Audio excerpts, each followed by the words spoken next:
The penthouse was quiet, too quiet for a home with 2 children. Serena Wood stood barefoot in the kitchen, her fingers moving mechanically as she sliced cucumbers with precision. Each motion was measured, deliberate. There was no joy in the act, only routine. The twins, Dara and Dora, giggled faintly from the playroom. Their laughter filtered through the marble walls like a ghost of happiness she barely remembered being part of.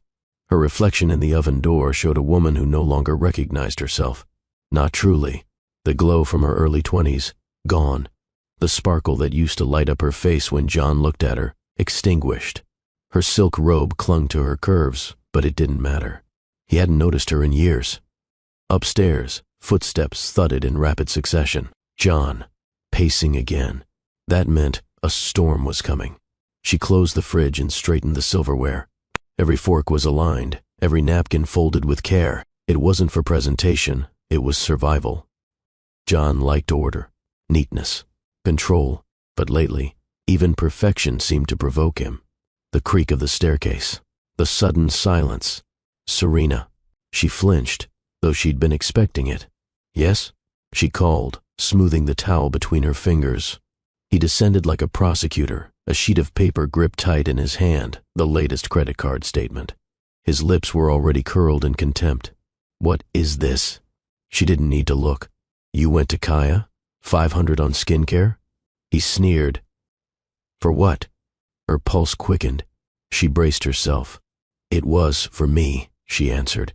Calm, controlled. A moisturizer and serum. He scoffed. For you? You planning to walk a red carpet I don't know about? Serena held his gaze. I needed something for myself. John laughed bitterly. You think cream is going to fix those stretch marks? She clenched her jaw, but said nothing. You've had twins, Serena. You're not exactly cover material anymore. He tossed the paper on the counter like it was trash. She stood straighter. I still have a body. I still deserve care. He ignored that. That's why I'm taking Rousey to the gala next weekend. She fits the brand. Serena blinked. You're taking her? He smirked. You're not public material anymore. That was it. That was the line that burned deeper than all the others. He didn't yell. He didn't hit. But this was violence. A slow, eroding kind. The twins called from the hallway, something about a puzzle. She forced a smile and excused herself without a word to John. She wouldn't let him hear the quake in her voice. Upstairs, she tucked the girls in, brushing soft curls from their cheeks. Their innocence was a shield. They didn't know they were hidden. They didn't realize Daddy never introduced them to the world, or that Mommy only existed behind thick curtains. She kissed their foreheads and slipped into her room, the door shut with a whisper. There, she sat, still, silent. The bed was too big, cold on one side, the vanity untouched. Her wedding photo was turned toward the wall. She had done that 2 weeks ago, but hadn't found the courage to remove it. Outside the window, the city pulsed with life. People were dining, dancing, laughing. She used to be one of them. Now she was the secret. The woman who wasn't photogenic enough, who had done the one thing Rousey never had, carried his legacy. Twice. Her phone buzzed. A text from her mother. Serena didn't answer. Her mother had warned her once, men like John love you quietly, but they'll celebrate someone else publicly. She hadn't wanted to believe it. Back then, she had believed in fairy tales. Now she just believed in facts. Fact, she was tired of waiting to be seen. Fact, no one was coming to rescue her. Fact, the woman she used to be was still buried inside her. She just needed a spark. Downstairs, the scent of salmon still lingered. She poured herself a glass of wine. Not the cheap kind John reserved for off-brand guests. She opened the good bottle, the one from their anniversary in Paris. She sipped slowly, letting the warmth trickle through her chest. There had to be more than this. More than perfectly folded napkins. More than shame over stretch marks. More than watching another woman parade around in her place. The kitchen light flickered slightly. The moment felt fragile, like the first breath after too long underwater. Then, her phone rang. Clara, her best friend, the only one who hadn't disappeared when John started isolating her. Serena answered. Hey, Clara said softly. Serena didn't speak at first, just breathed. You okay? Serena hesitated. Then with the smallest tremble, Would you be able to watch the girls tomorrow? There was a pause. Then Clara replied, "No questions asked. Say the word. I'll take them all weekend." Serena closed her eyes. "Thank you." That night, she stood in front of the mirror again. No makeup, just skin. The lines under her eyes didn't lie. Neither did the slight curve of exhaustion in her spine. But under the surface, something stirred. She reached into her drawer, pulled out the crimson lace she hadn't worn since her honeymoon. She held it against her chest. Tomorrow, she thought. Tomorrow, I stop disappearing. Hello, my beautiful and amazing family of love and twilights. This is Dr. Phillips, and I'm so glad to have you here with me today. Let's dive right into another captivating story together. If you're new to the channel, don't forget to subscribe and tap that like button to stay connected with all our stories. Now, let's begin. The next morning rose with a cool gray light seeping through the curtains. Serena didn't wait for the alarm. She was already awake, sitting on the edge of the bed, her red lace, lingerie folded beside her like a relic from a different lifetime. The weight of years, silenced longings, unseen sacrifices, dismissed desires had finally begun to lift. The plan wasn't perfect. She didn't need perfect. She needed movement. Dara and Dora were still asleep when Clara arrived. The moment she saw Serena, Clara's eyes widened, not at how Serena looked, but at the way she stood. "You look different," Clara said. Serena offered a faint smile. "Not different, just back." "No rush," Clara said. "I've got them. Go do whatever it is that's making you stand like you've got thunder in your bones." Serena gave her friend a quiet hug before slipping out the door. Manhattan was brisk that morning. A scarf wrapped around her neck. Lip balm coated her lips, but not yet color. She wasn't ready for the full transformation. First, she needed to remember how to walk alone. She passed a row of boutiques, windows filled with mannequins wrapped in luxury. For years, she'd convinced herself she didn't need any of it. But the truth wasn't about the clothes. It was about the feeling, the act of choosing herself. She paused outside a shoe boutique. Inside, sleek stilettos lined a mirrored wall like weapons dressed as accessories. A sign read, "Step into who you are." She walked in. The saleswoman, a young brunette with blunt bangs and bold red nails, glanced up. "Looking for something specific?" Serena tilted her chin. "Power, and maybe 5 inches." The woman smiled. "Right this way." Serena left with 5 pairs, each one deliberate. One pair, jet black with a golden heel, felt like standing on a throne. She took her time walking through the mall. The pace was unhurried, intentional. A few men turned to glance at her. One smiled. She didn't return it, but she noticed. She still had it, and John was wrong. She hadn't disappeared. She had just been waiting to be uncaged. She entered a boutique called Marlowe's, where the lighting was soft and the clothes felt stitched with ambition. The dresses weren't just beautiful, they were bold. She ran her fingers across fabrics, eyes narrowing at a crimson gown with a slit up the thigh and a low back. She didn't hesitate. The fitting room mirror revealed her body in a way she hadn't seen in years. Yes, the stretch marks were there, soft trails of motherhood etched across her hips, but they didn't steal anything from her. If anything, they added weight to her presence. She didn't need to ask for someone's opinion. She twirled once, caught her own eye, and said aloud, "This is mine." She bought 3 dresses, all unapologetically seductive. John's card paid for each one. Let him notice the charges this time. By noon, she stood at the entrance of the Kaya salon. "Appointment?" the receptionist asked. "No," Serena said, "but I think you'll want to fit me in." She wasn't wrong. A stylist emerged, eyes sparkling with curiosity. He studied Serena like she was a project, not a burden. "What are we doing today?" he asked. Serena sat in the chair, staring at herself in the mirror. "I want the old me gone, and I want her replaced with a woman who could make a man regret ever trying to shrink her." He raised a brow. "That I can do." The hours passed in a rhythm of transformation. Hair fell in soft waves to the ground. Color seeped into every strand, rich, bold, undeniable. As the blow-dryer roared, Serena closed her eyes. In her mind, she saw the cold marble kitchen, John's face as he waved the credit card bill. His words, "You think cream will fix your stretch marks?" His smirk when he said she wasn't public material. Her throat tightened, but not with sadness, with fire. When the stylist finally turned the chair around, Serena opened her eyes and barely recognized the woman staring back. Sleek bob, deep brown, angled, sharp, cheekbones accentuated, eyes bold and unflinching, lips bare for now, but she already knew what color they needed to be. She left the salon with a bag of new products in one hand and a fresh sense of gravity in her steps. The city had always belonged to men like John. Not anymore. By dusk, she was back at the Lafayette Hotel, a suite on the 12th floor overlooking the skyline. Clara had insisted she take the weekend. "Go find yourself," she had said.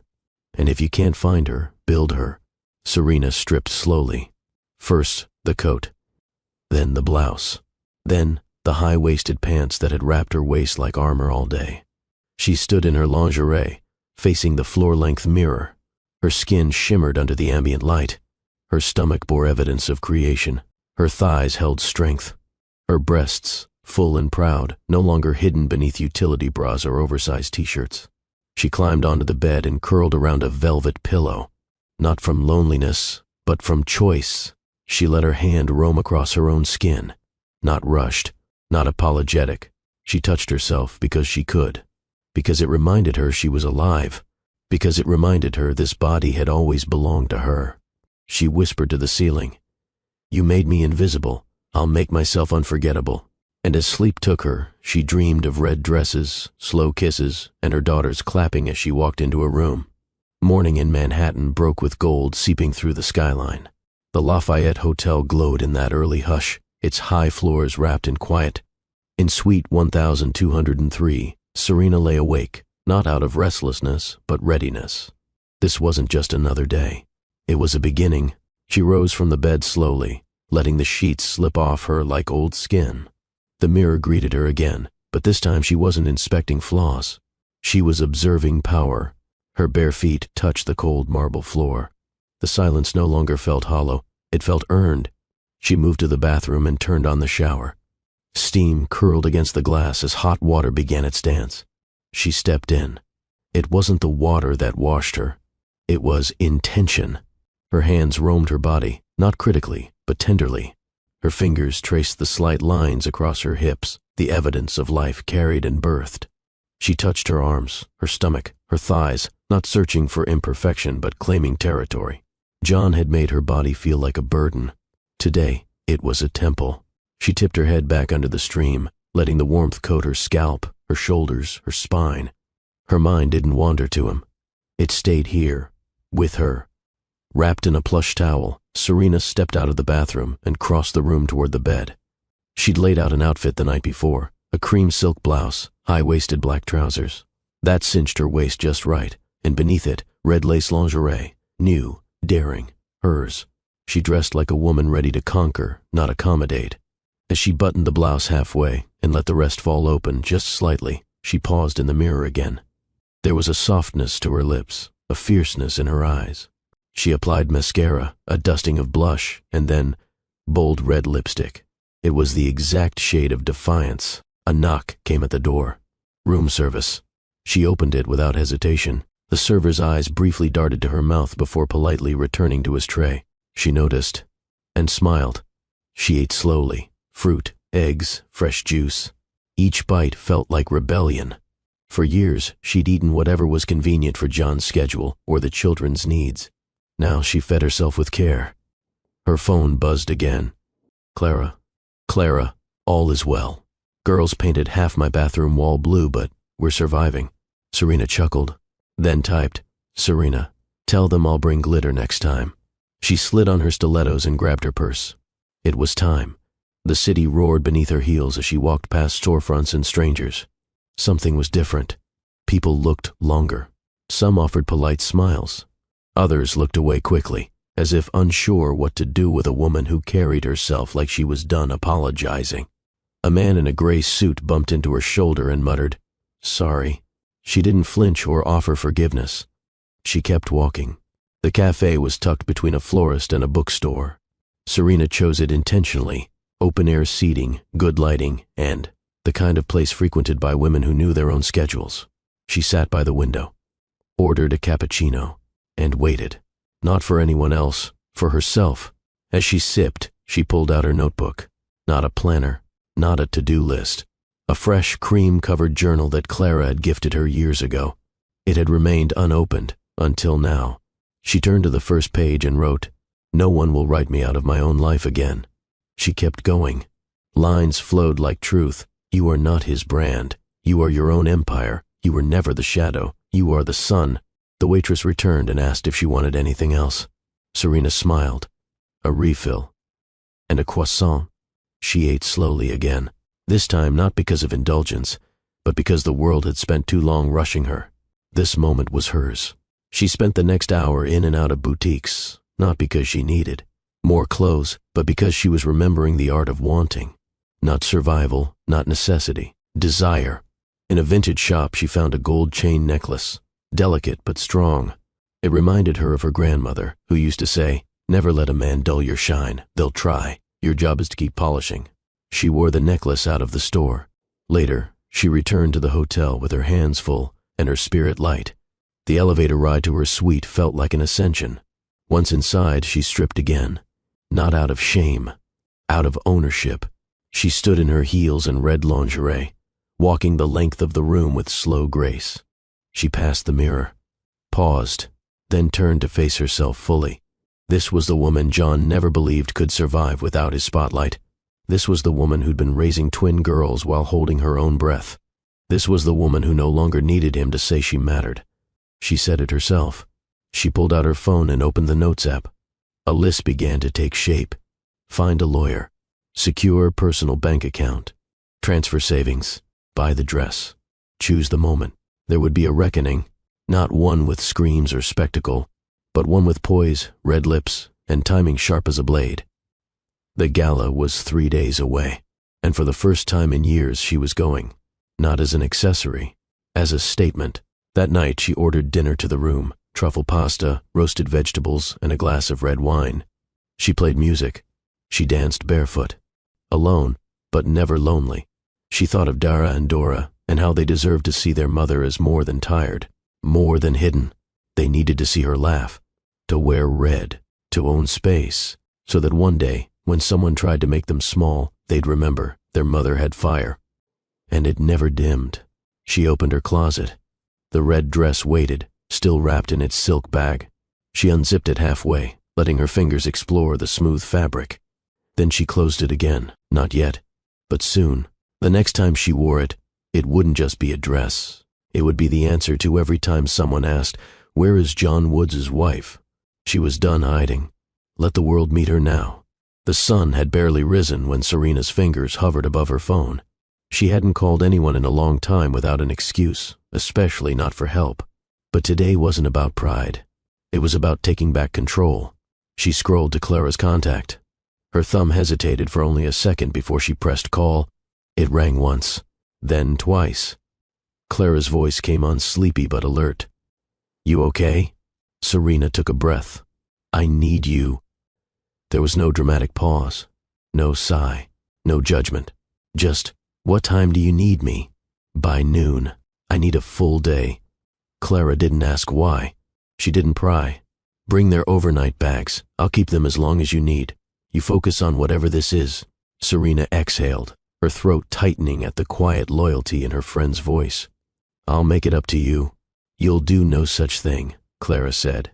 "You gave me strength once, remember, when I almost didn't leave Malcolm? This is just the return of favor." Serena smiled faintly. "I remember. You said your kids deserve to see you choose yourself." Clara's voice warmed.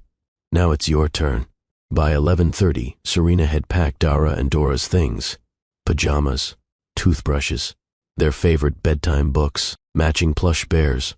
She tucked handwritten notes into their bags, small affirmations they could read before bed. To Dara, "You are light." To Dora, "You are strength." Downstairs, she crouched beside them as they zipped their coats. "Are you going on a date?" Dora asked with wide eyes. Serena laughed softly. "No, sweetheart. Just going to do something important for me." Dara tilted her head. "Is it something fun?"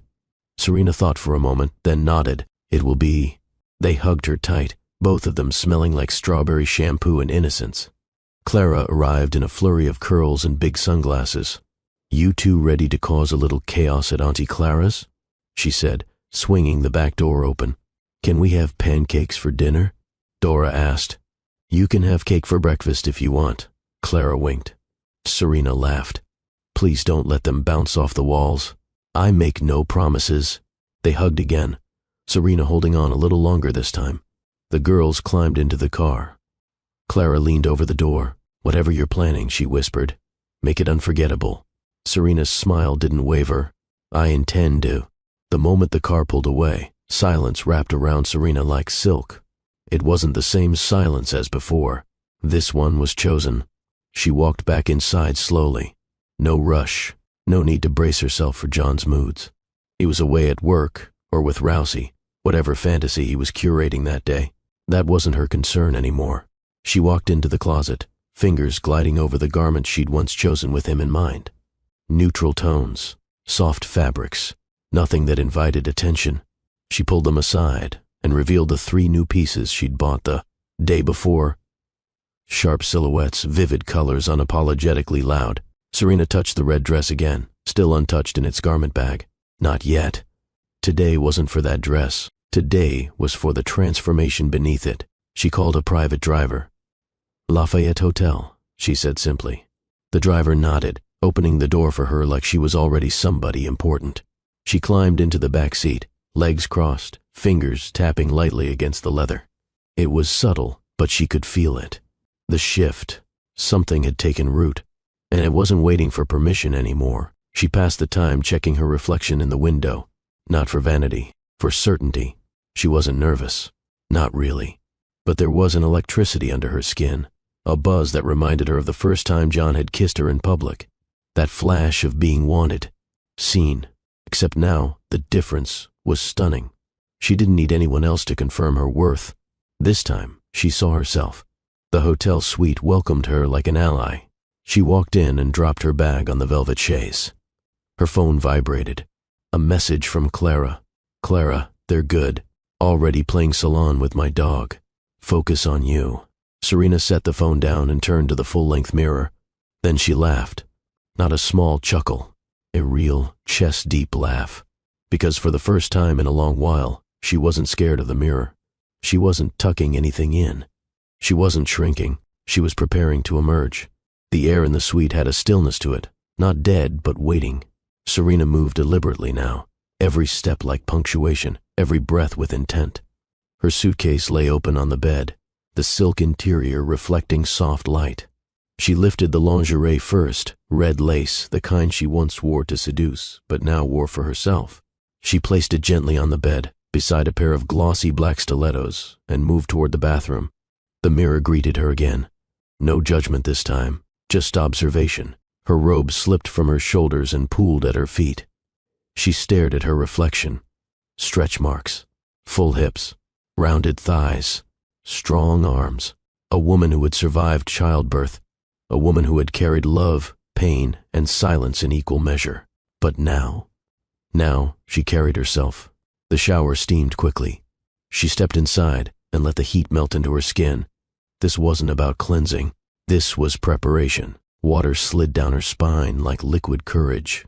She shampooed slowly, conditioned like she was oiling armor. Her skin welcomed the lather, luxurious, thick, scented with something sensual and deep. Not for anyone else's pleasure, just hers. When she stepped out, she toweled herself dry in front of the mirror. No rush, no hiding. Then she moisturized from head to toe, watching every inch glow under her fingertips. By the time she walked back into the bedroom, towel wrapped around. Her hair, her skin looked like it had remembered its own language. She sat on the edge of the bed and exhaled.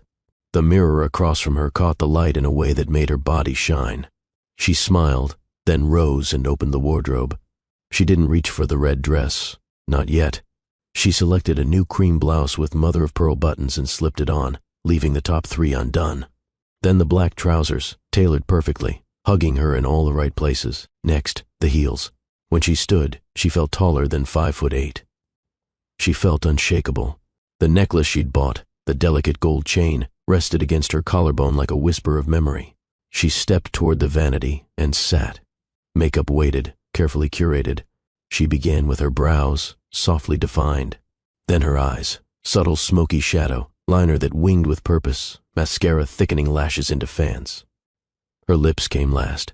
The red, that same bold red she hadn't touched in years. She applied it carefully, the color blooming across her mouth like vengeance done with velvet. She looked up at her reflection, then stared. Not a single part of her shrank. She turned sideways, then angled slightly. There was no bad angle, only a woman who'd returned to herself. Serena picked up her phone and switched the camera to selfie mode. She clicked once, twice, then again. No filter, no soft lighting, raw and real. She stared at the photos, each one unapologetically confident. She didn't smile in them. She didn't need to. The power was in the silence between the frames. She glanced at the clock. Nearly 5. Still hours until the gala. But this wasn't about the gala yet. This was about proof that even before she walked into that ballroom, she had already arrived. She walked across the room and poured herself a glass of red wine, sipped, stared out the window. The city glistened with the arrogance of wealth and ambition, but for the first time in a long time, Serena didn't feel beneath it. She was part of it. She belonged in it. Maybe not as John's wife, maybe not as the woman who stood beside him like a silent footnote, but as someone in her own right, someone who could own a room without needing a name tag to be recognized. Her phone buzzed again. A text from an old college friend she hadn't spoken to in nearly a year. Tasha, saw your post. Girl, damn, you look powerful. Serena blinked. She hadn't realized she posted it. She opened Instagram. Her finger had hovered earlier. She must have pressed share. The photo was there now. Live. No caption. Just a red mouth, steady gaze, and undeniable presence. The comments were already growing. Wow. Unbothered queen. That glow is disrespectful. Where's she been hiding? John's wife? She closed the app. It didn't matter what they said. This moment wasn't about going viral. It was about arrival. She turned back to the mirror, unbuttoned another notch on the blouse, tilted her head, then leaned in. You forgot me, she whispered to her reflection, imagining John's voice behind her, shocked, threatened, undone. But you'll remember me now. She applied a final coat of gloss over the lipstick and stood. Straight, whole. Serena stepped out of the hotel lobby like it was a runway, and the city was finally watching. Her heels struck the pavement with confidence, not arrogance, just certainty. She wasn't invisible. Not today. Not anymore. She wasn't heading to just any store. She had a destination in mind, a place where she used to glance at the windows and walk away, convincing herself. She didn't need anything luxurious because mothers should be practical. Today, she wasn't shopping for comfort. She was arming herself. The mall stood like a cathedral to excess. Glass domes, polished floors, everything scented with citrus and wealth. It was the kind of place John frequented, just never with her. She walked in with her chin high, ignoring the way the security guard glanced sideways, as if unsure whether to greet her or assess her. Her tailored pants, lipstick, and stare made the choice for him. He nodded. Serena didn't pause. Her first stop was a shoe boutique. The shelves shimmered with glossy leather, satin, and studs. She walked past rows of loafers and boots until she found what she needed, stilettos. High, dangerous, exquisitely made. A young man approached, clearly new, clearly startled by her poise. May I help you? Yes, Serena said, lifting a shoe with a golden heel. I'll take this one, and bring me your 5 best-selling heels in my size. No wedges. He blinked. Right away. She sat, crossing her legs, the hem of her blouse falling just above the curve of her thigh. Not deliberate, just present. As he returned with boxes, she tried each pair. The gold heels made her taller. The crimson stilettos sharpened her legs like a statement. The snakeskin ones dared the floor to talk back. She chose all 5. From there she moved to the high-fashion wing of the mall. Past the generic names, she entered La Marie, a designer house John had once bought a watch from, but had never taken her inside. A tall black woman in a linen suit greeted her. Looking for something specific? She asked with the gentle curiosity of someone used to reading moods. Serena paused. Yes, I want a dress that makes people stand. I want fabric that silences rooms. I want to walk in and never need to introduce myself. The woman smiled, her eyes gleaming with the thrill of the hunt. You're looking for disruption. I'm looking for arrival. Follow me. They moved past racks of subtle dresses into a private back room. The walls were lined with gowns that didn't just hang, they commanded. The attendant, her name tag read Elise, held up options one by one. This one's got movement. No. This one's loud but the slit's conservative. No. Then she reached for a gown that looked like it had been dipped in fire. Deep red, low-cut neckline, thigh-high slit, backless. Serena took one look and whispered, "Yes." The dressing room was quiet, except for the rustle of silk. Serena stepped into the gown, her hands steady. The fabric hugged her without pleading, honored her curves, kissed her skin like devotion. When she turned to the mirror, her breath caught, not in doubt but realization. This dress wasn't just beautiful. It was a mirror of who she'd become. She walked out to Elise, who gasped softly. "Ma'am," she said, hands clasped at her chest. "Whoever you are, they're not ready." Serena smiled, smoothing the fabric along her hip. "I know." Next, lingerie, not utility cotton, not boring beige. She entered Velour, a boutique specializing in high-end undergarments. A woman with silver hair and a knowing smirk approached her. "Something for someone special?" the woman asked. Serena tilted her head. "Yes." "Me." She selected a crimson lace set that matched the gown perfectly. Then a black set, barely there. Then ivory silk, for quiet victories. She didn't flinch at the price. She swiped John's card. Sweet vengeance in one smooth motion. The cashier tried not to react, but Serena caught the flicker in her eyes when the name on the card popped up. She leaned in and said quietly, "He'll notice when I walk into the room, not when the bill hits him." The cashier grinned. "Yes, ma'am." Bags in hand, Serena made her way to the final stop, Ardent Parfums. The scent inside was warm, rich, sensual. She walked to the private blending counter and met the in-house perfumer, a tall man with soft fingers and an eager glint in his eye. "Signature scent?" he asked.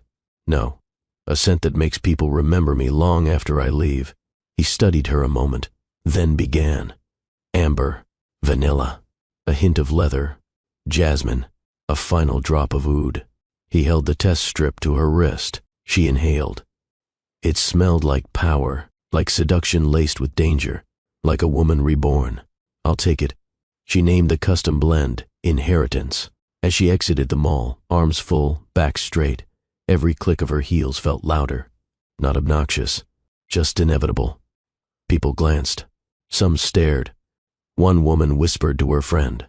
Serena didn't need to hear it. She already knew what they were saying. Outside, her driver was waiting. He opened the door without needing to be prompted. As she settled into the back seat, the bag surrounding her like treasure, her phone buzzed. "Clara, your girls just made me eat a plastic donut. I'm under siege. How's your day?" Serena laughed out loud. "Serena, I think I just bought the city." Back at the hotel, she laid everything out on the bed.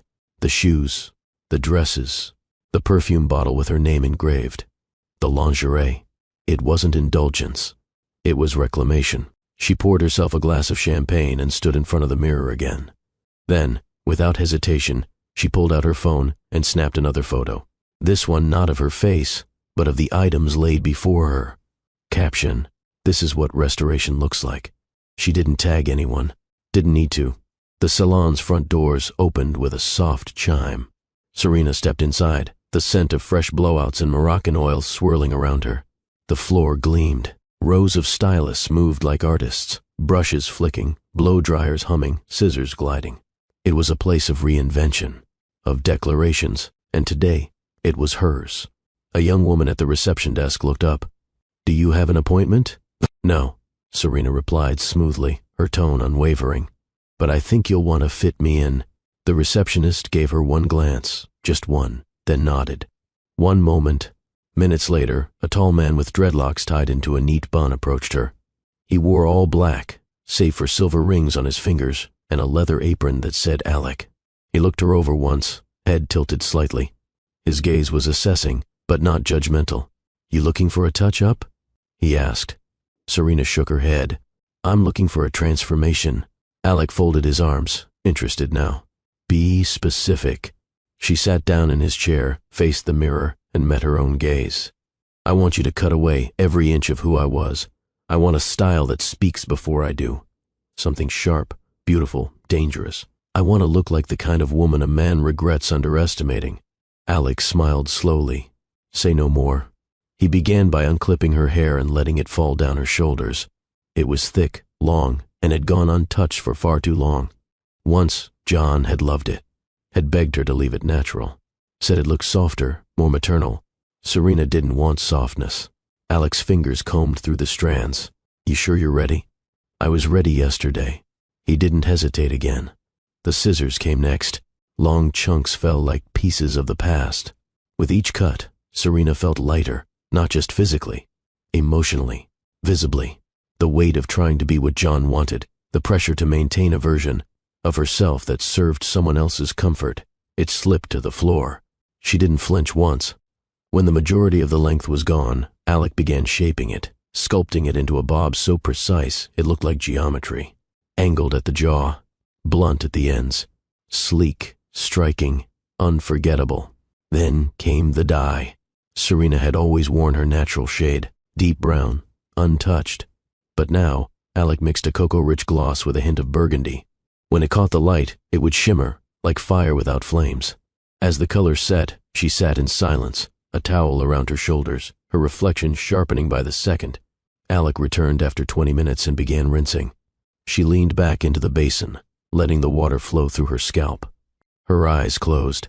Her mind wandered, not to John, not to the twins, not even to Clara, just inward, to herself, to the little voice that had been quiet for years and was now screaming, not out of fear, out of joy.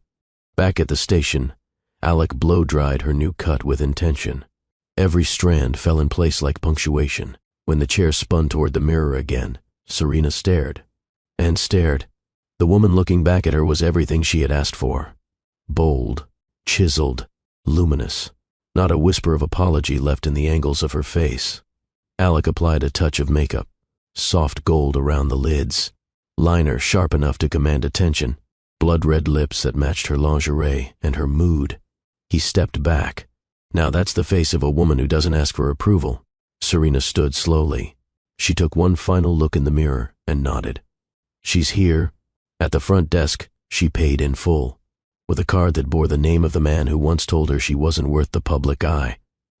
The receipt printed. She signed with a flourish. As she stepped outside, the wind lifted the collar of her blouse.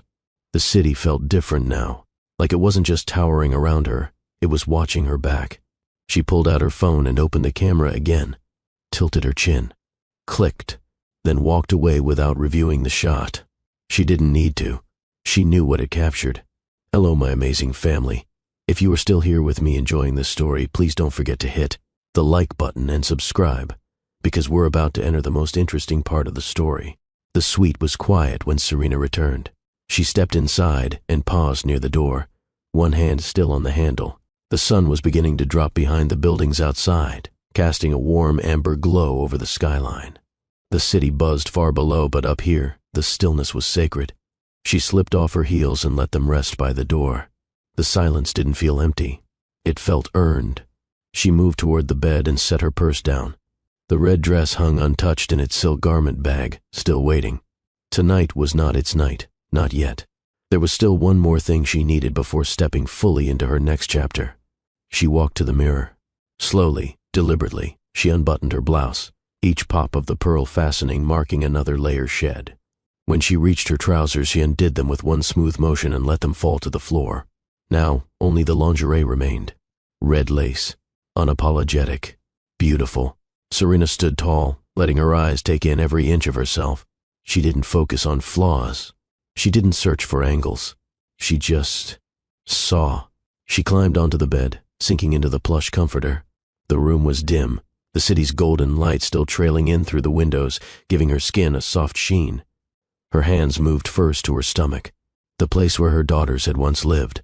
A body changed, but not ruined. Never ruined. She slid her fingers gently over the curves of her waist, the lines along her hips. She closed her eyes, not because she was afraid to look, but because she wanted to feel. Her breath deepened. This wasn't performance.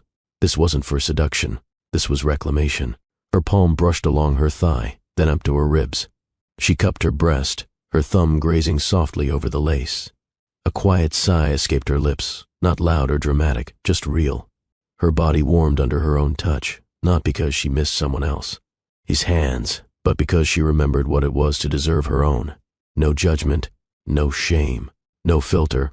For years, she'd dimmed herself, covered up, moved quietly, touched herself in shadows, if at all, out of habit, not hunger.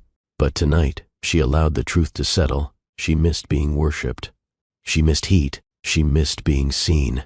But more than all of that, she missed loving herself. As her hand moved lower, her breath caught. Not from surprise, from confirmation. There was still fire here. Not just in her mind, not just in her heart, but in her skin, between her thighs, in the way her back arched ever so slightly as her fingers dipped into silk and sensation. She bit her bottom lip, eyes fluttering shut. Her moans weren't a performance. They were reminders that this body was hers. She took her time. No rush, no pressure, only awareness, only power. Her other hand slid over her stomach again, grounding her. This wasn't about fantasy. This was about truth. Her legs trembled gently as her breath grew sharper. The tension built, not just between her thighs, but in her chest. An ache for release, not just physical, but emotional. And then it broke. Her body shuddered. Her lips parted. A soft cry, delicate, sharp, whole, left her throat as she came. And when it was done, she didn't flinch. She smiled, eyes still closed. She lay still for a moment, hand resting on her stomach. The room was quiet, but everything inside her had changed. She reached for the edge of the bed, grabbed the sheet, and wrapped it loosely around herself before standing. She walked, barefoot, slow, toward the window. The skyline glimmered, unaware. Serena pressed her hand against the cool glass. She didn't belong to anyone else's expectations anymore. Not John's, not society's, not even the version of herself that had once settled. She belonged only to her truth. She whispered to her reflection in the window, "I don't owe anyone softness if they can't handle my strength." Then she turned away and let the city keep glowing. The next morning came gently. No jarring alarm. No call from John demanding explanations. No voices echoing through the penthouse asking where the twins' lunchboxes were. Just peace, cool air, and a woman lying flat on a king-sized bed, arms splayed, satisfied. Serena turned her head toward the sun-kissed curtains and let the light touch her face. She didn't rush out of bed. She didn't leap for her phone. She stayed still, present. Then, slowly, she reached for her phone, not to scroll through chaos, but to open the camera. She switched to the front-facing lens and studied the image on screen, bed-tousled, curls, bare shoulders, full lips still kissed with faint traces of red. Her eyes were heavy, lidded, yes, but clear, awake. She didn't take a picture. She just looked, then smiled. Not for anyone else, just her. She rose from the bed, pulled the sheet around her, and padded to the floor-length mirror again. The same one she'd stood in front of the night before, now bathed in morning light. She dropped the sheet. Her skin, kissed with warmth, shimmered slightly. The red lace lingerie still lay folded neatly on the chair, unused since last night's reclamation. She picked it up, ran a thumb across the soft edge, then set it aside. Today, she didn't need armor. She needed elegance. In the wardrobe hung the dresses she had purchased, sleek, bold, unapologetic. The red gown waited for the gala. Another, ivory, backless, and hugged at the waist, called to her now. She stepped into it slowly, zipped it halfway, then leaned into the mirror to apply fresh makeup. The face she now saw staring back at her was stunning, but not because of contouring or lip liner. It was stunning because it was whole, no longer dimmed for comfort, no longer edited for tolerance. She styled her hair into a clean side part. The cocoa burgundy bob framed her face like punctuation, every angle deliberate, every strand under control. She added pearl studs, spritzed her custom perfume, inheritance, at her collarbone and wrists. One final swipe of gloss across her red lips, and she was done. She stood back. The mirror didn't blink. Neither did she. Clara's message buzzed in. "Clara, your girls are currently dancing on my kitchen counter. How's the revolution going?"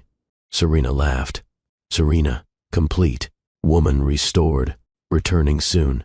"Clara, they miss you, but I can tell you're lighter. It's in your tone." Serena smiled at the screen. Then Serena, They'll see a different mommy now, the real one. She stepped into her heels and left the hotel for a late breakfast.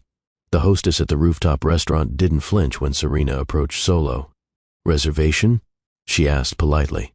Serena shook her head. "Walk in." The woman scanned the lists, then smiled. "We'll seat you by the window." She was led to a quiet corner where the city spread out like an offering. The view was stunning, glass, steel, and movement in every direction.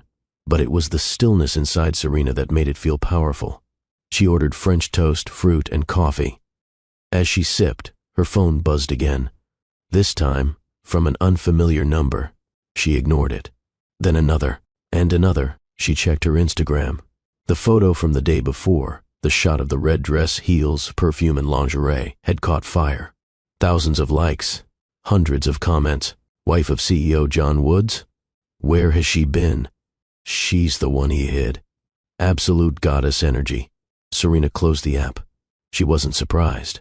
She hadn't posted for applause. But she knew how the world worked. A beautiful woman re-emerging from silence always sparked curiosity and envy. She finished her meal, paid in cash, walked through the city streets with poise, past one of John's billboards, Woods Global, bold is the brand. She stopped for a moment, looked up at his face 10 feet tall, cold, polished, empty, then kept walking, because bold wasn't something you marketed. It was something you became. Back at the hotel, Serena packed her bags with care. Not in a rush, not to go home, to move forward. Every item folded with purpose, every pair of heels set into place like tools. She left nothing behind, except the version of herself who once waited for permission. She left that woman in the mirror, where she had finally said goodbye. Before she zipped her suitcase, she unwrapped the red dress and laid it across the bed. She ran her hand over the fabric. The night of the gala was near. She would arrive not as an accessory, not as an afterthought, not as the hidden wife, but as Serena Woods, mother, visionary, and woman who no longer shrank. The gala pulsed with ambition. Lights flashed from towering chandeliers, music swelled from the string quartet, and photographers circled the marble-floored entrance like vultures searching for the next glittering headline.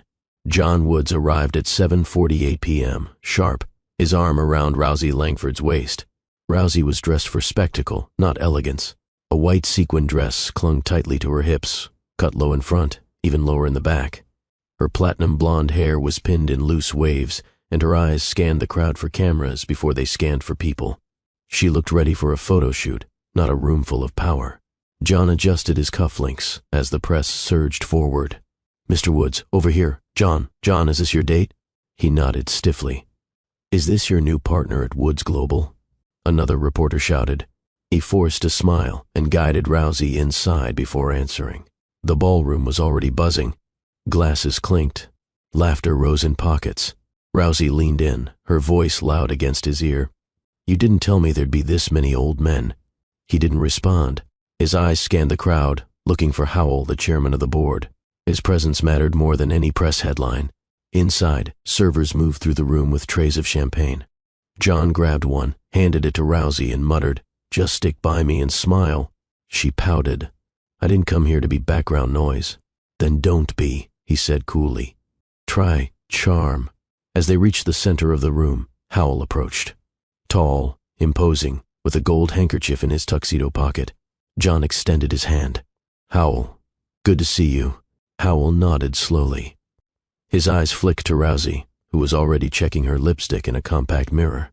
"She's interesting," Howell said. "She's bold," John replied. "Exactly the kind of image the company's leaning into." Howell's face remained unreadable. "She's not your wife, though." John stiffened. "No, I haven't seen Serena in years," Howell said. "Is she doing well?" "She's private," John muttered. "Shame," Howell said. "She was the most composed woman I ever met." "You know, people still ask about her." John didn't reply. He hated moments like this, when the past lingered, quiet and pointed, but Howell had already turned away. Meanwhile, Rousey's laugh rang across the room, loud and out of place. She grabbed a second glass of champagne and downed it before they even reached their table. "Are we getting a speech tonight?" she asked John. "Eventually," he said, jaw tight. Try not to interrupt it." She rolled her eyes. And that's when it happened. The whispers, soft at first, like a breeze through velvet, then sharper, intentional. Eyes turned toward the entrance. Rousey turned too, curious. John followed her gaze and froze. Serena Woods entered the room at 8:17 p.m. She didn't walk in. She arrived. The red dress hugged every curve without apology. The neckline plunged just enough to dare, and the thigh-high slit revealed caramel skin and legs that moved like grace in motion. Her hair was a sleek bob, her eyes lined in smoky defiance, and her lips, those unmistakable, red lips, parted slightly as she exhaled into the silence she had created. There were no introductions, no explanations, just awe. The photographers who had fawned over Rousey earlier now surged towards Serena. Flashes popped, questions were shouted, but she kept walking. Every step was measured, not hesitant, not rushed, claimed. A woman in a green satin gown gasped. "Is that John's wife?" Someone whispered back, "She was, I think." "No one's seen her in public in years." Another voice, awed, "She looks like a goddess." John didn't move, didn't speak. He just stared, mouth slightly open, eyes unable to look away. Rousey glanced at him and saw the panic creeping into his jawline, the tremor behind his eyes. "Who the hell is that?"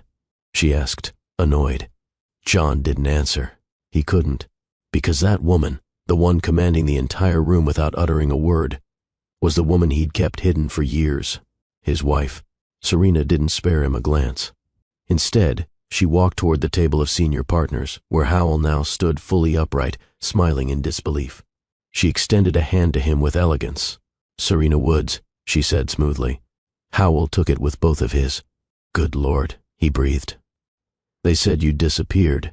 I was simply misplaced. You're radiant." Serena smiled. "They're kind. John didn't mention you'd be attending. I didn't come for him." She turned to the others at the table and greeted each one with warmth and wit. Her voice, clear, melodic, controlled, filled the space with grace. Rousey leaned into John, whispering harshly, "Why didn't you tell me she looked like that?" John couldn't answer. His brain felt fogged, disarmed. This wasn't the Serena he remembered. No, this was someone else entirely, and she was untouchable. He started walking toward her, fast, determined. But for every step he took, the space between them widened, because she didn't look back. Not once, not until she was ready. The orchestra faltered, not because the conductor missed a cue, but because half the violinists were watching her instead of their sheet music. Serena Woods had entered the ballroom like a prophecy fulfilled, and now everyone wanted to see what came next. She didn't rush. She allowed the silence to swell around her. Every high heel click echoed like punctuation on a long-forgotten sentence. She didn't fidget. She didn't look around nervously for where she belonged. She knew. Serena turned heads not just because she was beautiful, but because her energy demanded it. Because she looked like a woman who knew she was owed something, and who had decided tonight was the night she'd collect. She reached the partner table and slipped into the empty seat at Howell's left. He was still smiling, glass of whiskey hovering midair. "You've just disrupted the entire donor circle," he murmured. "Good," Serena said, accepting a flute of champagne from the server. "I was beginning to worry the room had forgotten how to breathe." Howell laughed, low and delighted. "Everyone's going to talk. You know, they already are. You prepared for the fallout?" She sipped. "I'm prepared for the truth." Across the ballroom, John stood frozen. Rousey tugged at his arm, annoyed. "What's the problem?"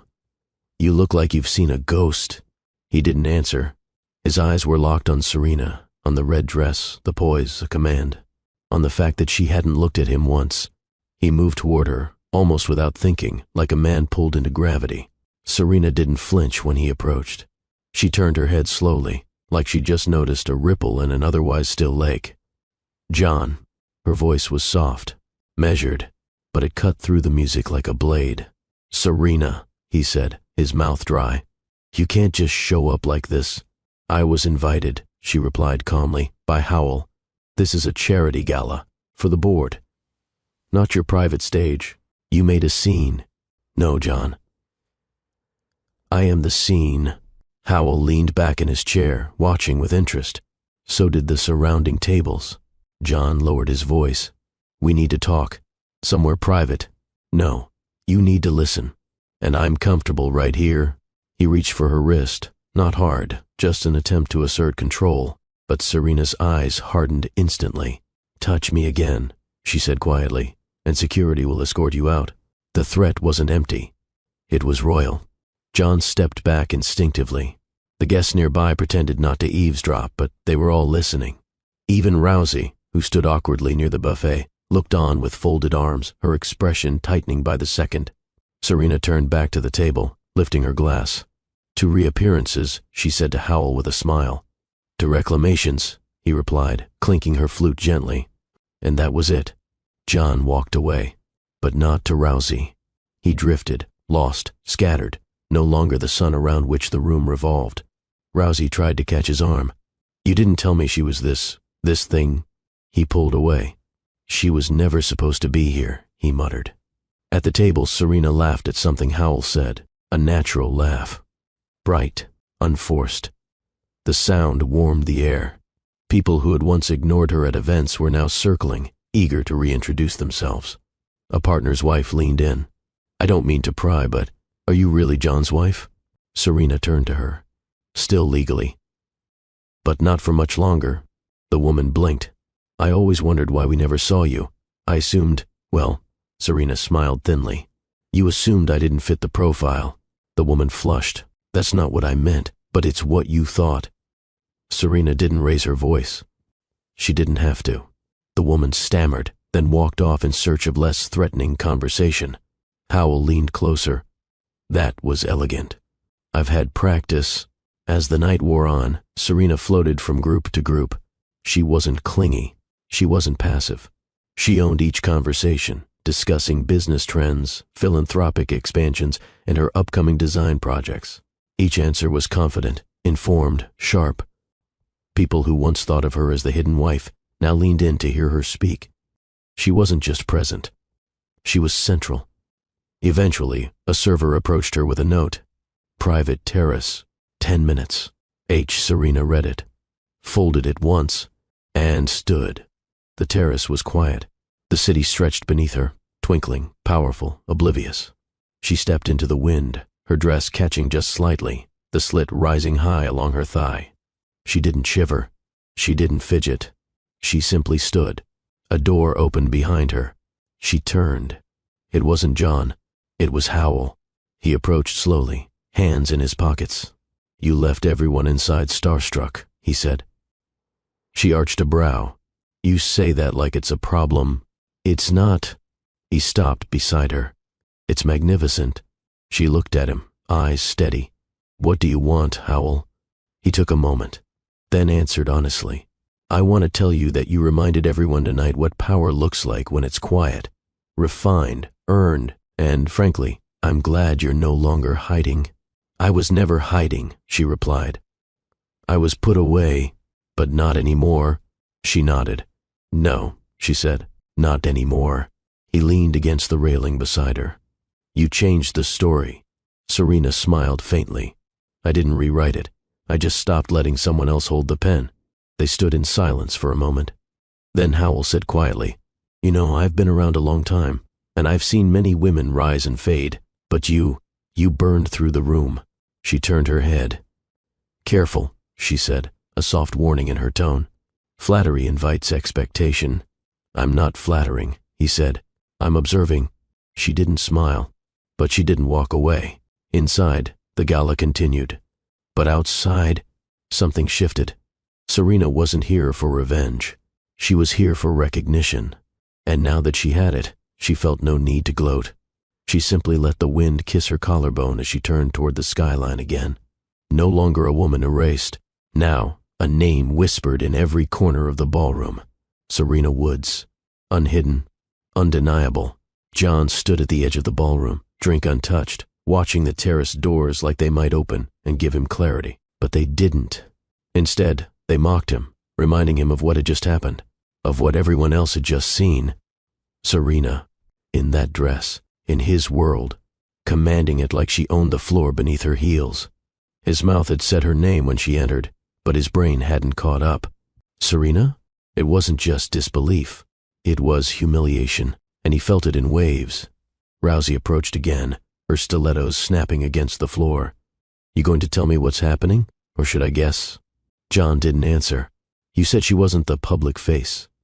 You said she didn't want attention, that she was private, soft, not... Rousey paused, then gestured wildly toward the terrace. That... John's jaw tightened. She used to be different. She looks like she's finally alive. He turned sharply. Be quiet. No, Rousey said, voice rising. You brought me here to play a role and I've been playing it, but I didn't sign up to be the side piece in your falling empire. She tossed her clutch onto the table and walked away.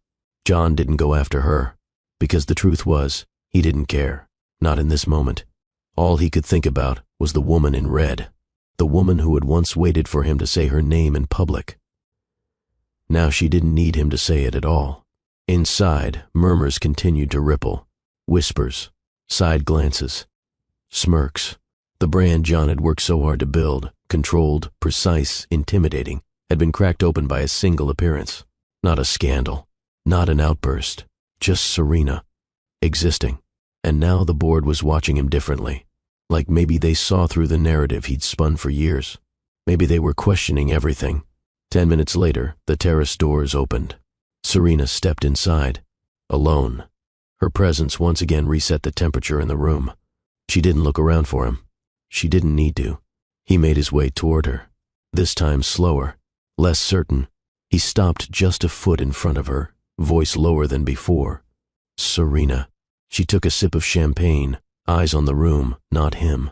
John, we should talk. She looked at him now, finally. Cool, controlled, and entirely unimpressed. We did, not here. In private. Why? She asked, tilting her head. Afraid someone might hear the truth. He shifted. This isn't the place. It wasn't the place when you introduced Rousey as your partner either, she replied. But that didn't stop you. His lips parted, but nothing came out. She took a step closer, not intimidated, not cruel, just surgical. Do you know what's wild? She asked, voice soft. You spent years hiding me, telling me I wasn't the right look, that I didn't match the company's direction. He looked down. But tonight, I didn't even have to try, she continued. I walked in, and the company looked at me. Because you planned this. No, she said firmly. Because I stopped shrinking. The crowd had quieted again. Not fully, but enough. Enough for people to feel the tension vibrating between them. Enough for John to realize he no longer had the upper hand. He reached for something, anything, that would give him control. You embarrassed me. Serena's brow lifted. You humiliated me for years. One night of discomfort barely scratches the surface. You think this is going to make you look good? He hissed. No, she said, lifting her chin. I think I make me look good. He stepped closer.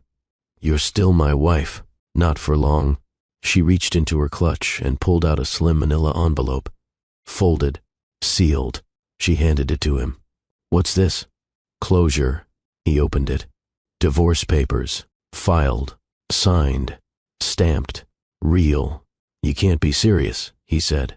I've never been clearer. John's voice dropped. You'll regret this. I regret waiting so long to do it. Serena turned to walk away, but paused. She looked over her shoulder one last time. And John? He looked up. I didn't have to destroy you, she said quietly. All I had to do was show up. Then she walked back to her table. And John stood there, alone, holding a future he didn't want, watching a woman he never deserved. Hello, family. I'd love to hear your thoughts on this story, so be sure to share them in the comments while we're still on it. And if you're still here enjoying the journey, don't forget to hit that subscribe button and join the family. The ballroom returned to its rhythm, but something had shifted. John stood off to the side, clutching the envelope as if it burned. His tie was loosened, his jaw clenched, and the man who once commanded boardrooms now looked like a background extra in someone else's story. Serena returned to the table she'd claimed beside Howell, but she didn't sit. She stood tall, glass in hand, surveying the room like it was hers to manage. Because it was. A group of donors approached, all smiles and compliments. One after the other, they shook her hand, dropped praise, offered subtle business cards. You looked luminous on arrival. I didn't know you had such poise under pressure. Would you consider speaking at our Women in Leadership Forum? She received it all with grace. Never over-smiling, never bending, only nodding, choosing, owning. Howell stood beside her, clearly amused. You know you've just replaced the keynote speaker, right? Serena tilted her head. Then I'll need a new gown. He chuckled. That red one might be a bit memorable. That was the point. But then she saw him. John, crossing the room again. A different walk this time, less confident, more deliberate. The tension was instant. He stopped 3 feet in front of her, not close enough to touch, not far enough to ignore. You need to stop. Serena arched a brow. Stop what? This performance. You've made your point. Her voice didn't rise. Her expression didn't change. And yet here you are. You've got everyone looking at you like you're a hero. I didn't ask to be anyone's anything. I just walked in. You humiliated me. No, she said. You did that all by yourself. He took a step closer, just enough for her to lower her glass. Why now? He asked, voice tight. Because I got tired of being erased. You had everything. A penthouse. My name. She cut him off. A cage with curtains is still a cage. You're being cruel. Serena let out a short breath through her nose. Cruel is watching your wife raise your daughters in silence while you parade someone else in public like she built you. Guests began to hush again, eyes turning, pretending not to watch while absolutely watching. I never asked for this drama, John hissed. You never asked for accountability either. He reached for her wrist again, instinctively, and again she pulled back. But this time, she didn't just warn. She stepped forward. Touch me one more time, she said loud enough for the nearest table to hear, and I'll call security myself. Gasps, subtle but audible, rippled around them. Rousey, now seated near the open bar, whipped her head toward them. John's hand froze midair, then dropped. You wouldn't dare. Oh, I would, she said, because I don't need you anymore. Not for money, not for visibility, not for permission. He stared at her, something between disbelief and fear churning behind his eyes. Serena finished her champagne, placed the flute down with elegance, and offered one last blow. You were never the brand. I was. You just had the spotlight. Then she turned on her heel and left him standing there. Again. Guests murmured in groups, some in admiration, some in speculation, but none of them were whispering about Rousey now. Or John. It was all Serena. The woman who had once been hidden now existed louder than ever, without shouting, just standing and walking away. Behind her, Howell followed slowly, not to catch her, not to interfere, but to witness, because power like that deserved an audience. And Serena? She didn't look back, not even once. The terrace was quiet again. Moonlight spilled across the stone floor like silver silk. The noise of the ballroom remained behind heavy glass doors, voices, music, clinking glasses, all muffled now. Out here, the air felt different. Clean, clear, free. Serena leaned on the railing, red gown catching the breeze, her skin lit by the glow of Manhattan's skyline. Her breathing was steady, controlled, but beneath her ribcage, there was something else now. Not adrenaline, not anger, desire. Not for John, for herself, for what she'd become. A gentle voice broke the silence. I figured I'd find you here. She didn't turn immediately. She knew it was Howell. He stepped beside her, hands in his pockets, a respectful distance between them. I've seen plenty of women rise in this city, he said, but very few who make the room lean in without saying a word. I didn't do it for the room, she replied. I did it for the girl I used to be, the one who whispered instead of demanded. And tonight, she said, finally turning to face him, she stopped whispering. Howell didn't respond with words. He looked at her the way men look when they're trying not to ruin something sacred, when they're not sure if they're standing beside a person or a shift in the earth. Serena took a step closer. He didn't move. Her voice was soft. You didn't just follow me out here to give compliments. No, he admitted. I didn't. Then say what you came to say. He studied her for a moment. Seeing you tonight, it reminded me that control and grace can live in the same body, and that sometimes it's the woman who doesn't shout who ends up owning everything. Her lips curled slightly. "You're flirting with metaphors." "I'm flirting with you." She didn't react with surprise. Instead, she let the silence stretch just long enough to make him wonder what her answer would be. Then she said, "You're not the first man to try." "But I'm not John." "No," she said. "You're not." The breeze lifted again, brushing against her thighs as the slit of her dress danced. His gaze dropped, then rose again, disciplined, but not indifferent. "You looked at me like I was a woman," she said. "You are not a wife, not a brand. No, not someone attached to someone else. Never." Her chest rose and fell slowly. She stepped even closer. "So why are you still standing over there?" He took the cue. He closed the distance. When Howell reached her, he didn't reach for her waist. He didn't grab her face like some rushed romance. He let his fingertips trace her arm, bare, warm, electric. It wasn't hunger. It was reverence. "You sure?" he asked, barely above a whisper. Serena nodded. And that was all. Their lips met slowly. Not hesitant, intentional. A kiss not about claiming, but acknowledging. Like the world had tilted, and they were the only ones standing level. Her hands moved to his chest, fingers grazing the lapel of his jacket, then sliding beneath. His breath caught, sharp and deep. "You feel like certainty," he murmured. She smiled against his mouth. "I am." He guided her backward, toward the shaded corner of the terrace. She didn't resist. The city lights flickered behind her like applause. Her back met the glass, cool against her skin, a contrast to the heat pulsing through her. He kissed down her jawline, then to the curve of her neck, tasting her pulse. Her hand found the back of his neck, holding him there, guiding him lower. The straps of her gown loosened. She didn't flinch. She didn't blush. Her body was no longer a secret, even in the dark. The red dress slid from her shoulders, pooling at her waist. She stood in heels and lace, head tilted back, throat exposed to the stars. His lips found the top of her chest, then her collarbone, then lower. He dropped to his knees, his hands on her hips, his mouth worshiping her the way John never did. No hurry, no guilt, just adoration. Serena's hand found the railing behind her as her legs began to tremble. Not from nerves, from freedom. Her moan was low, tight, genuine. It echoed faintly off the concrete walls and disappeared into the skyline. Howell rose again, his face flushed, his eyes on fire. "You're shaking," he whispered. "I've waited a long time to feel this. Then let me help you remember."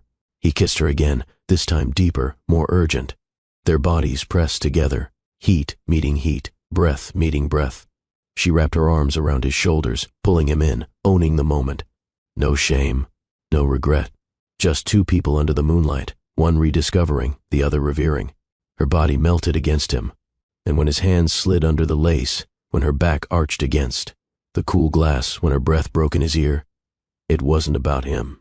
It was about her. After they stood in silence, her head against his chest, his arms wrapped loosely around her waist. She looked up. "I'm not yours," she said. "I know. This wasn't a beginning. I didn't ask for one." She reached down, pulled her gown back up, smoothing it down her hips with ease. Then she faced him one last time. "Thank you," she said. "For what?" "For reminding me what it feels like to be chosen, without being owned." Howell leaned in, pressed a final kiss to her cheek, and stepped back. Serena walked away. Not rushed, not shaken, only stronger. And when she re-entered the ballroom, not one strand of hair was out of place. The ballroom buzzed with new energy the moment Serena stepped back inside. She didn't announce herself. She didn't need to. Her glow did the talking. The flush in her cheeks, the confident sway in her step, the faint smudge on her lipstick that she didn't bother fixing. It wasn't messy. It was deliberate. A message. Serena Woods was no longer waiting to be noticed. She was impossible to ignore. The crowd adjusted to her presence as if she were gravity. Conversation slowed. Heads tilted. Whispers picked up again, but this time they weren't speculative. They were reverent. "Did you see her with Howell?" She walked out glowing and came back shining. "She's different now, like she knows something we don't." Serena moved through the room, offering gentle nods to people she used to walk past invisibly. She smiled, not too much, not too little, just enough to remind them she had arrived on her own terms. Rousey, sitting alone near the silent auction table, looked up and nearly dropped her wineglass. Serena didn't stop. She walked past her like she was just another decoration, pleasant, inoffensive, and entirely forgettable. Rousey opened her mouth to speak but thought better of it. Because what could she say? There was nothing to compete with. Serena had already won, without a contest. At the far end of the ballroom, John remained posted by the bar, his drink untouched, his eyes locked on the woman he thought he had tucked away for good. She didn't spare him a glance. That was what hurt the most. Not the divorce, not the affair, not even the public unraveling of the persona he built. It was the silence, the void where her attention used to be, and the terrifying realization that her absence made him smaller. Serena returned to the partners' table and sat gracefully beside Howell, who had just re-entered from another entrance. He was composed, relaxed, but his gaze flicked to her with something between pride and admiration. He said nothing, and that was perfect. There was nothing that needed to be said. Dinner service resumed, but no one paid attention to the food. Every eye in the room kept drifting back to her. She laughed softly at a joke made by the managing director of one of Woods Global's partner firms. She crossed her legs and leaned in during conversation. She mentioned her upcoming design firm, subtly, never bragging. "You're starting your own brand?" the woman asked. Serena smiled. "It's been a long time coming." The table nodded in collective approval. Even Howell added, "If her eye for design is anything like her eye for presence, I'd invest without seeing a pitch." Laughter, genuine, warm, the sound of people aligning themselves with power. And Serena knew. This wasn't the peak. This was the reintroduction. She hadn't even started yet. Across the room, a junior analyst from Woods Global whispered to his colleague, "I thought she was just the CEO's wife." His colleague shook her head. "That was your first mistake." At one point, the MC took the stage to make announcements and thank the top donors of the night. When Howell's name was read aloud, polite applause followed. But when Serena's name was added, for her sudden but impressive contribution to the event's arts initiative, the applause shifted. It turned into a moment, louder, longer, not because of the number on the check, but because everyone knew she didn't need John's money to matter. She was the money. She was the moment. Rousey left early. No announcement, no scene. She exited quietly, heels echoing against the marble like a white flag. John didn't follow her. He didn't move, not even when Serena stood to give a toast on behalf of the initiative she'd just funded. She didn't need notes. She didn't need permission. She lifted her glass and said, "To every woman who's ever been told she was too much, too bold, too visible, too complicated. Tonight, I want to say, stay too much. The world will catch up." Thunderous applause. Standing ovation. John still didn't move. When the night ended, Serena stepped out into the cool air. Her driver pulled up in silence. She opened the door, but before stepping inside, she turned to Howell. "Thank you," she said. "For what?"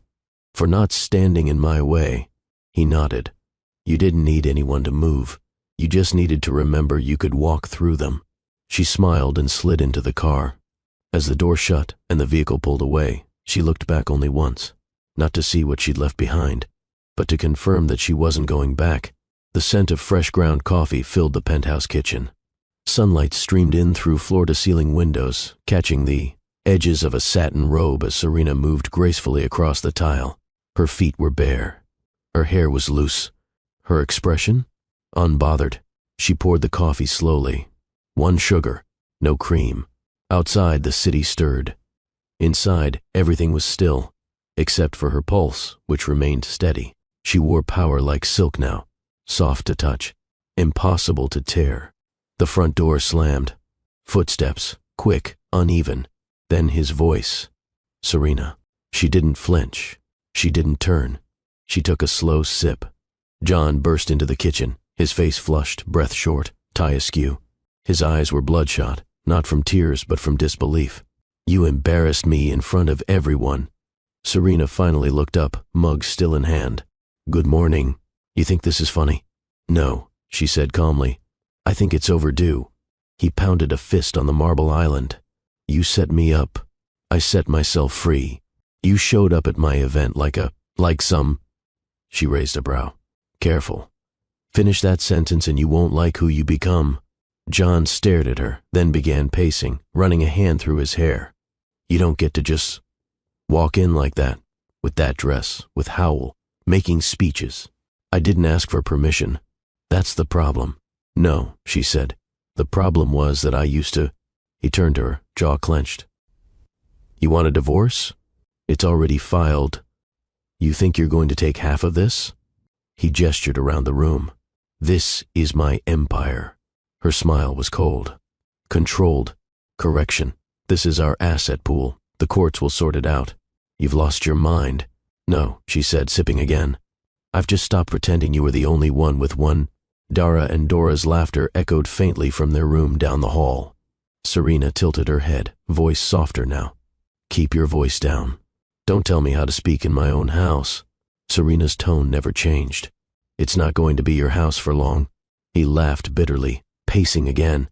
So what now? You walk away and become some charity queen, date a board member, play the wounded icon? She set her mug down gently. I'm not playing anything. I'm being. There's a difference. You think you'll win in court? I'm not trying to win, she said, walking around the counter, standing directly in front of him. I'm trying to close the door you slammed years ago and pretend it didn't make a sound. He stared at her like he was seeing her for the first time. Maybe he was. Serena looked down at the man who used to define her schedule, her tone, her wardrobe. Now she barely recognized him. John, she said softly, you could have had a partner, a real one. You chose an audience instead. He scoffed, but it was weak. You're acting like you're some victim. No, she said, eyes sharp. I'm the aftermath. He stepped back. Quiet. Defensive. You don't care what this does to our image? I care what this does for my daughters. They deserve to see a mother who doesn't swallow herself to keep a man full. A long silence followed. Then his voice dropped. Quieter now. What about them? She crossed her arms. They'll be fine. Because they're loved. Because I'll protect their peace. Even if you couldn't protect mine, you're breaking our family. No, she said. You broke it when you decided being seen with someone who looked like me was a liability. That landed. Hard. He blinked. Didn't reply. She continued, voice unwavering. I begged you for presence. You gave me shadows. John turned away. Couldn't meet her gaze now. The same man who once commanded IPO rooms now looked like someone fumbling for a chair in the dark. Is there anything I can say? Yes, she said. You can say nothing and leave. A long beat passed. And then, he did. He turned and walked out of the kitchen. No more threats, no more begging, no more illusion. Just footsteps fading down the hall. Serena exhaled, not in relief. In release, she picked up her coffee again, still warm, and took another sip. Dara peeked into the kitchen, rubbing her eyes. Mommy. Serena smiled. Morning, baby. Dora followed, dragging her stuffed lion. Can we have pancakes? Serena nodded. Yes, and chocolate chips too. They squealed. She bent down, hugged them tight, and whispered, Guess what? Everything's okay. Because it finally was. The envelope sat on the kitchen counter, untouched, unopened. John had dropped it there when he stormed out, still sealed, still pristine. But the weight it carried hung thick in the air. Serena didn't rush to pick it up. She moved slowly, deliberately. She poured a second cup of coffee, her fingers steady. The twins giggled from the living room, Dora humming to a cartoon. Jingle while Dara stacked blocks higher than her arms could reach. Life had already moved on. Now it was time to catch up. Serena finally approached the envelope. Her name, Mrs. Serena Woods, typed neatly on the tab. The last time she saw her name in print like that, it had been on their wedding invitation. She ran her thumb along the edge, then opened it. Inside was the official acknowledgement from her lawyer. The filings were done. The process had begun. Papers served. Mediation date set. Asset disclosure ordered. It was real now. Not just an idea whispered over phone calls with Clara or fantasized about during lonely nights. Not just a distant threat muttered after fights. Real. Unfolding. Inevitable. She sat at the dining table with the documents spread before her. Her robe draped gently around her shoulders, the sleeves pulled tight at the wrist as she signed page after page. Each stroke of the pen felt like a sentence, not punishment. Declaration. Page 1. Custody arrangements. She checked the box. Joint custody with primary residence under mother. Page 2. Property division. She listed the penthouse as negotiable, not because she couldn't fight for it, but because she didn't want a place that had heard her cry more than laugh. Page 3. Financial disclosures. Her design firm was listed. Small, yes, but growing. Independent. Finally, page 5. Irreconcilable differences. She stared at the phrase for a moment, then wrote her name beneath it. Serena Woods. Still hers. Always hers. Just as she finished, Clara arrived, hair in a puffball bun, oversized sunglasses, on, and the twins running toward her like she was a celebrity. I bring the chaos, Clara joked. Serena smiled. And I bring the calm. They swapped hugs, bags, and updates. As the girls settled back into their routine, Clara pulled Serena aside. You good? She asked, eyeing the paperwork on the table. I'm not sad, Serena said. I didn't ask if you were. I thought it would hurt more. But it doesn't. Because you already did the grieving. Serena nodded. And now, I'm signing the resurrection. They sat for a few minutes while the girls colored on the floor nearby. Clara sipped tea and pointed at the final page. Once you send that back, there's no more wondering. That's the point. No loopholes. No second guessing. No more waiting for him to see you. Serena looked over at Dara and Dora, two beautiful reasons to never return to silence. I don't need him to see me. I need them to. Later that afternoon, Serena walked to the nearest express courier service and handed over the sealed manila envelope with a straight face and a clear mind. Priority delivery, she told the clerk. Same day? Same life. The woman blinked, then nodded. Absolutely. As Serena stepped out onto the street, she felt it. Not a breeze, not a chill. A shift, like the city had subtly rearranged itself to make room for her. Not as someone's wife, not as someone's afterthought, but as Serena Woods, fully awake, fully whole. It was just after 7 p.m. when the living room erupted with giggles. Serena leaned against the kitchen doorway, barefoot in matching silk pajamas with Dara and Dora, watching them dance around the rug like they owned the universe. Music played from the Bluetooth speaker, some cheerful pop song they loved. Crayons and coloring books were scattered across the coffee table. A glittery sticker clung to her thigh, courtesy of Dora. And it was perfect. Mommy, spin with us, Dara called. Serena didn't hesitate. She walked to the center of the room, took both their hands, and spun slowly. They squealed, little feet tapping on the hardwood, arms stretched wide, the room full of tiny chaos and unmatched joy. Serena laughed, a sound she hadn't heard from herself in a long time. Not a chuckle, not a polite exhale, a full, belly-deep laugh. They all collapsed onto the oversized couch, breathless. Dora curled into her left side. Dara leaned on her right. Serena looked down at them, one hand brushing through Dora's curls. You know what I realized today? She asked. What? Dara whispered. That my strength doesn't make me hard. What's that mean? Dora asked, eyes blinking sleepily. It means I can love you and still love myself. I can protect you without disappearing. I can be gentle and powerful, both. Dara nodded like she understood everything. And maybe she did. Their eyelids drooped fast. Serena didn't carry them to bed. She let them sleep on the couch, curled up in blankets, their little hands still tangled in hers. She watched them for a long time. They were the only people who had never asked her to shrink. Her phone buzzed beside her. A text from her attorney, confirmation, papers received by opposing counsel. She stared at the screen, then turned it face down. It was done. No more waiting for John to change. No more watching the door for apologies. No more second chances. Now, it was all forward. The apartment was quiet, except for the soft breathing of her girls and the slow hum of the city outside. Lights twinkled in the distance. Somewhere, parties were happening. Dinners being served. Deals being made. And here, a woman sat in pajamas with glitter on her leg, hair in a bun, the scent of cocoa butter on her skin, and 2 children snuggled under each arm. And she had never felt more powerful. She rose carefully, laying the girls down properly with their favorite blankets and whispering soft goodnights. Then she padded to the kitchen. pulled out her laptop, opened a blank document, typed in the name of her business at the top, Woods and Woven, Interior Concepts.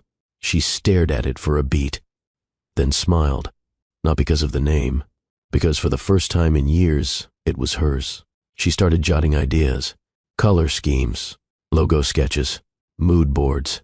Her mind flowed, not because she was trying to prove something, because her creativity had finally been unchained. It poured out of her like water that had waited too long behind a dam. Hours passed, and when she finally shut the laptop, the sky outside had turned navy blue. She stretched, walked to her bedroom, and stood in front of the mirror. No makeup, no heels, no gown, just her, skin soft, eyes bright, hair messy, body at ease. She smiled at the reflection. "You're doing it." She didn't need to say more. Back in the hallway, she checked on the twins once more. Still asleep, faces peaceful. She leaned down, kissed Dara's forehead, then Dora's, then whispered into the night, "I'm not just your mother, I'm your example." As she climbed into bed, pulling the covers over her body, she thought about everything she'd lost, then everything she'd reclaimed. And then she thought, maybe none of it was lost. Maybe it was just waiting for this version of her, the one in pajamas, surrounded by love, owning peace. The penthouse was everything the old house had never been, open, luminous, and full of air that didn't taste like control. Floor-to-ceiling windows framed the Manhattan skyline in sharp, unapologetic clarity. Marble floors stretched beneath Serena's bare feet as she walked slowly through the wide hallway, the twins trailing behind her, still in their matching bunny slippers. It wasn't just a new address. It was a statement. A woman reborn does not return to the shadows. Dara ran ahead first. "Is this our new castle?" Serena laughed. "Something like that." Dora spun in the living room. "Do we get to jump on the couch?" Serena gave them a mock stern look. "Only on Saturdays. And only after pancakes." The girls squealed, already plotting. Serena walked toward the kitchen island. A tall bouquet of lilies greeted her. Next to it, a white envelope embossed with gold. She opened it. A simple handwritten note. "Welcome home. H." She knew who it was from. Howell hadn't visited since the gala night, but not because of absence, because of restraint. He sent flowers, messages, doors of opportunity, and he didn't press. That made it harder to ignore the pull. But Serena wasn't in a hurry. She was building more than just a life. She was building a foundation, one that wouldn't collapse under someone else's insecurity again. She walked into the bedroom, her bedroom, and ran her hand across the new linen sheets. No ghosts, no memory of shouting from the stairs, no perfume that wasn't hers on the pillows, just peace and ambition. The design firm launched within a month. Woods and Woven opened its first office suite in Tribeca, small but elegant, the kind of place with exposed brick and warm wood that told clients luxury doesn't shout, it whispers with confidence. Serena hired 3 women, all mothers, all survivors of past versions of themselves. They met in the mornings with black coffee and red lipstick. They designed interiors that held meaning, homes that made women feel seen. She took on her first major client that same week, Howell. "I want a total renovation," he said during their consultation, seated across from her at the firm. "Of your penthouse?" Serena asked, raising an eyebrow. He smiled. "Of my life." She didn't flinch. "We only handle spaces." "Start there," he said, his gaze steady. She didn't let him touch her hand that day.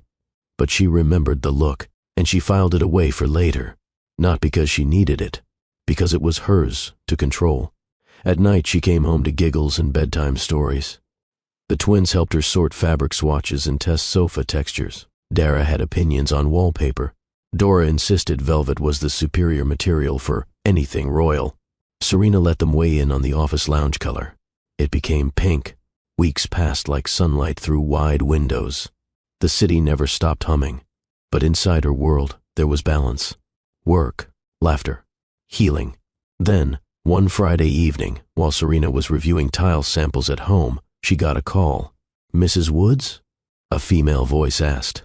"Yes, this is Carmela Wicks. I sit on the board of Women Forward. We'd like to honor you at our fall gala." Serena blinked. "Honor me? Why?"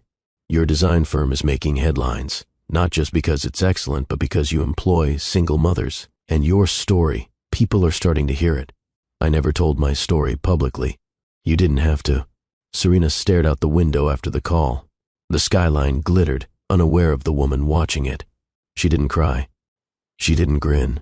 She just breathed, long, full, as if her lungs had finally remembered what air was supposed to feel like. She heard tiny footsteps behind her. "Mama," Dora's sleepy voice called. "Yes, baby." Dora climbed onto the couch beside her. "Are you happy?" Serena turned, met her daughter's eyes, and said, "Yes, I really, really am." The silk slid over her thighs like a secret only she deserved to know. Red lace, no audience, no occasion. Serena stood in front of her walk-in mirror, fastening the back clasp of her lingerie slowly, savoring each motion. She didn't dress like this for anyone else now. This wasn't a performance. It was a ritual, a daily reminder that her body, her curves, her scars, her softness and steel belonged to her. Only her. She wore lace under power suits. She wore it on slow Sundays when she didn't leave the penthouse. She wore it under sweatpants while dancing in the kitchen with Dora and Dara. Not because someone was watching, because it made her feel tuned in, turned on to her own existence. There were men, yes, handsome ones, intelligent ones, eager ones. She let them take her to dinners, fly her to Napa, leave her voicemails calling her unforgettable. They admired her curves, her wit, her silence, her command, but she never allowed them to own her time. They didn't meet her daughters. They didn't get to sleep over. They didn't hold the reins. One man asked, "What are we?" Serena smiled. "We are exactly what I say we are." He never called again. She was fine with that. She'd learned not to shrink into someone's expectations.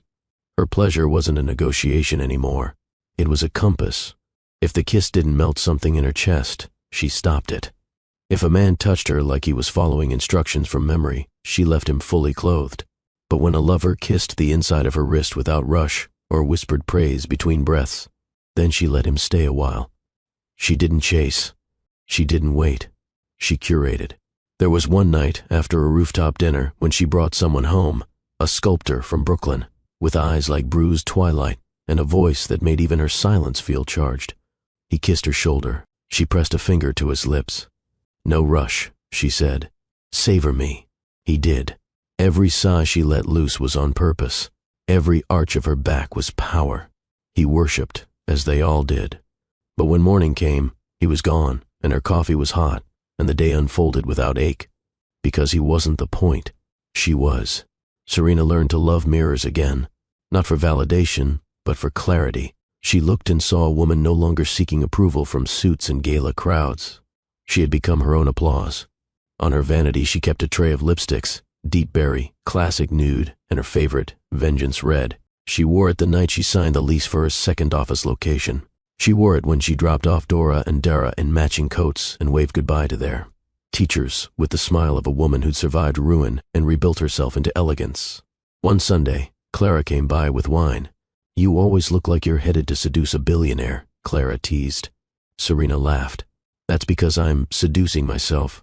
They clinked glasses. Clara paused, eyes soft. "You're glowing, Serena. Really glowing. Like, it's coming from the inside." Serena tilted her head. "That's what happens when you stop letting shame choose your wardrobe." She didn't wear lingerie to be desired. She wore it because desire lived in her bones now. She wore it to feel the silk against her own skin before anyone else could. She wore it to remind herself that pleasure begins with the woman in the mirror. Dora once asked, "Why do you wear red lipstick at bedtime?" Serena smiled and pulled her daughter close. "Because even queens wear crowns when no one's watching." John Woods had always been good at appearances. Custom suits, calculated interviews, gala speeches that made him sound like a visionary. His reputation was a currency, clean, enviable, magnetic. He built an empire on image, and when cracks showed, he painted over them with charm and PR. But this time, there wasn't enough paint in the world. It started the Monday after the gala. Photos of Serena in red had flooded social media like wildfire. No hashtags needed. Her entrance had spoken louder than any campaign. Who's that? CEO's hidden wife stuns Manhattan elite. The real Mrs. Woods. Why was she erased? Then the whispers turned to facts. She wasn't just a stranger in a red dress. She was the wife, the mother of his children, the woman he'd kept hidden in a penthouse while parading a blonde mistress on red carpets and charity stages. John tried to stay ahead of it. His publicist sent statements. "This is a private matter. The Woods family asks for respect during this time. Mr. Woods remains committed to his values." But Manhattan wasn't listening, especially not the women. One article went viral. The CEO who hid his black family to protect his image. No names, no direct accusations, but everyone knew. The comments section didn't hold back. He took the phrase erased from the narrative literally. If she was blonde and pale, you think she'd be hidden? Married, with twins, and still chose arm candy for the cameras? Trash. You don't come back from this one, Woods. And then Serena spoke. She didn't give a tell-all interview. She posted a photo, a simple image, her daughters dancing barefoot in the living room, their giggles frozen mid-flight. Caption: "There was never anything shameful about us." The internet erupted. Women reposted it. Journalists quoted it.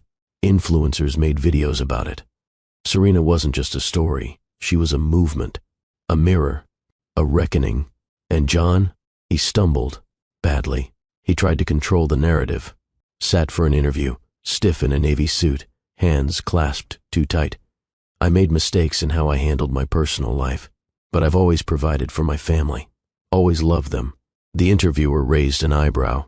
"You didn't publicly acknowledge your wife or daughters for over 6 years. Was that love or damage control?" John blinked, hesitated. The segment ended up trending. For all the wrong reasons. At the next shareholder meeting, half the room gave him clipped nods. The other half stared at him like he was a cautionary tale. Mr. Howell didn't say a word, just smiled when John passed him in the hall. Then came the board vote. Quiet, efficient, final. John was eased out, given a golden parachute and a whisper of an exit. The company rebranded weeks later, without his name. At home, his days grew smaller. No more early meetings. No more black-tie dinners. The apartment echoed. Rousey had moved on, snapped up by another executive weeks after the fallout. His inbox was full of ignored pitches and politely declined speaking engagements. And Serena? She was everywhere. Magazine covers, panels on womanhood and resilience, guest appearances at charity events, luxury home spreads with her daughters beside her, grinning like light. When asked about John, she simply smiled and said, "I'm focused on what's ahead, not what's behind." It cut deeper than any insult. Once, late at night, John scrolled her Instagram. A reel played, Serena laughing with Dora and Dara, frosting cupcakes, music playing low in the background. It looked like joy. It looked like home, and it was no longer his. He tried to text her. "Can we talk?" No reply. "I miss them." Still silence. The message he didn't send said more. "I thought hiding you would protect me, but losing you revealed who I really am." The board forgot him. The public moved on. But Serena? She became legend. In the world of luxury, beauty, and business, stories were currency. And she was the story now, not the scandal, the comeback, the queen who burned quietly, then lit the sky. The zipper glided up her back with ease. No tug, no resistance. Serena stood still, the rich red fabric hugging every line, every curve, every choice she'd made. The dress hadn't changed, but she had. And somehow, it fit better now than it had the night she stepped into that ballroom. The mirror greeted her without judgment. No shadows, no ghosts, just her. Hair twisted in a soft crown, shoulders squared, a gleam in her eyes that no one had given her. She had forged it alone. The twins burst into the room, breathless from a game of hide and seek. Dora skidded to a stop. "Whoa," Dara gasped. "Mommy."